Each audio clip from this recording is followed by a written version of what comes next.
Hello, welcome to AVR machines. Large స్కేల్లో paper plates manufacture చేయడానికి best machine ఏదంటే ఈ మిషన్ అండి. ఇది ఏంటంటే మనకి లార్జ్ స్కేల్లో ప్రొడక్షన్ చేయాలనుకున్న వాళ్ళకి బాగా సెట్ అవుతుంది. ఎందుకంటే ఇది మనకు ప్రొడక్షన్ అనేది చాలా ఎక్కువ ఉంటుంది. మనకి పర్ హార్ వచ్చేసి 3000 ప్లేట్స్ అనేవి రావడం జరుగుతుంది ఇందులో. అండ్ ఇంకోటి ఏంటంటే ఇందులో మీకు డైస్ కూడా బేరింగ్ డైస్ ఉంటాయి. ప్లేట్స్ అనేవి చాలా నీట్గా ఉంటాయి.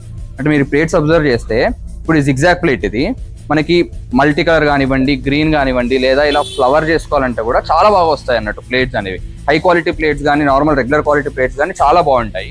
ఇలాంటి డిఫరెంట్ డిజైన్స్ కూడా అన్ని చేసుకోవచ్చు. అయితే ఈ రోజు కూడా ఏంటంటే ఈ మిషన్స్ ఒక 2 మిషన్స్ డిస్పాచ్ ఉన్నాయండి ఏపీకి, మన పక్క స్టేట్ ఏపీకి డిస్పాచ్ ఉన్నాయి ఇవి.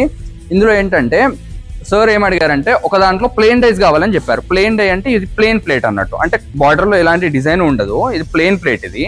అయితే ఇంకో దాంట్లో సార్ అడిగింది ఏంటంటే ఇలా జిగ్జాగ్ కావాలని అడిగారు. అంటే మనకి జిగ్జాగ్ ప్లేట్ ఉంది కదా, ఇలా ఈ జిగ్జాగ్